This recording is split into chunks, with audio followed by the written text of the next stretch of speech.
Doctor साहब, ये बताएं कि मछली खाने से दिल की बीमारियां ख़त्म हो जाती हैं या होती नहीं है?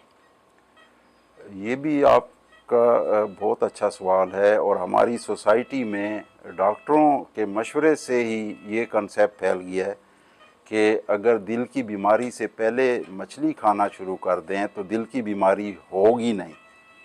ऐसी कोई गारंटी की बात नहीं है। या अगर दिल की बीमारी हो गई है और आपने मछली खाना शुरू किया है तो दिल की बीमारी बिल्कुल ख़त्म हो जाएगी, इसकी कोई गारंटी नहीं है। इसमें फिर मैं अपने बंगाली भाइयों की मिसाल देना चाहूँगा। वो बचपन से ही मछली उनकी खुराक का हिस्सा है। तो अगर ऐसी मछली में कमाल होती, बाकी हमारी हलाल खुराक जो भी है उसकी तरह मछली की भी अपनी अहमियत है अपनी जगह, लेकिन ये गारंटी नहीं है कि मछली खाने से या बीमारी होगी नहीं या बीमारी ख़त्म हो जाएगी। ये सही नहीं है। तो इसमें बंगाली भाइयों की मैं मिसाल दूंगा जिनमें दिल की बीमारी भी उसी तरह है जैसे बाकी लोगों में होती है। तो हिंदू बिरादरी का मैंने कहा वो सब्ज़ी खोर हैं, फिर भी दिल की बीमारियां आम हैं। इसके अलावा अगर आप अगला क्वेश्चन गोश्त खोर लोगों के बारे में करना चाहेंगे तो गोश्त की न्यूट्रिशनल वैल्यू बहुत बेहतर है। ये बहुत हाई लेवल और हाई न्यूट्रिशनल वैल्यू की प्रोटीन है। गोश्त खाना एक मुनासिब मिकदार में अच्छी सेहत के लिए बहुत ज़रूरी है। गोश्त बहुत हाई क्वालिटी प्रोटीन है और हमारी जिस्म में जो तोड़ फोड़ का कुदरती सिलसिला चलता रहता है तो उसकी रिपेयर के लिए, उसकी अगर कोई वर्जिश करता है और अपने आप को थकाता है तो उसको उसी हिसाब से खुराक की भी ज़रूरत होती है। ये प्रोटीन हमारे जिस्म के लिए बहुत ज़रूरी है, हमारे बढ़ोतरी के लिए ज़रूरी है, हमारे हड्डियों की नॉर्मल जो फंक्शन है उसके लिए ज़रूरी है। तो प्रोटीन गोश्त इस लिहाज से बहुत ही ज़रूरी है। और गोश्त खाना एक अल्लाह पाक ने अगर इसे हलाल करार दिया है तो इसमें हमारे लिए फ़ायदे भी बहुत हैं। और गोश्त खाने के बाद ये या प्रोटीन खाएं या सब्ज़ी खाएं या कार्बोहाइड्रेट या मीठी चीज़ें या फ्रूट्स खाएं, तो ये सब हमारे मैदे में जाके ये अपने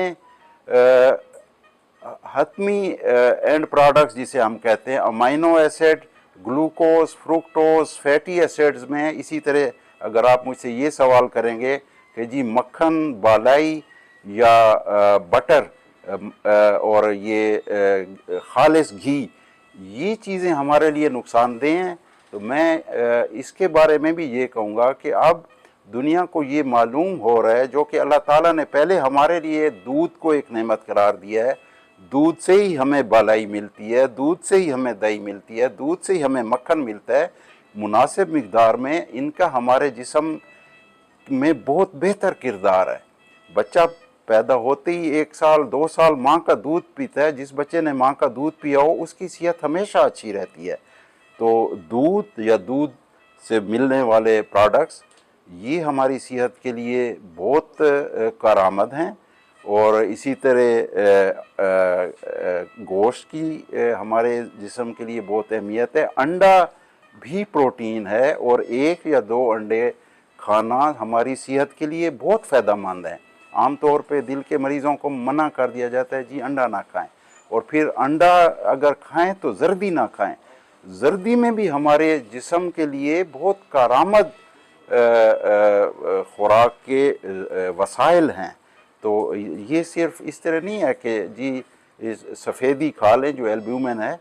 हमारे जिस्म को कोलेस्ट्रॉल की भी ज़रूरत है। हमारे अंदर जिस्म में जितने सेल होते हैं उनकी सेल वाल के लिए हमें कोलेस्ट्रॉल की ज़रूरत है। हमारे जिस्म में जितनी हार्मोन्स बनती हैं उनका कोलेस्ट्रॉल से वो हार्मोन्स बनती हैं। हमें हमारे जिस्म को कोलेस्ट्रॉल की ज़रूरत होती है जो हमें मुख्तलिफ़ किस्म के कैंसर से बचाता है।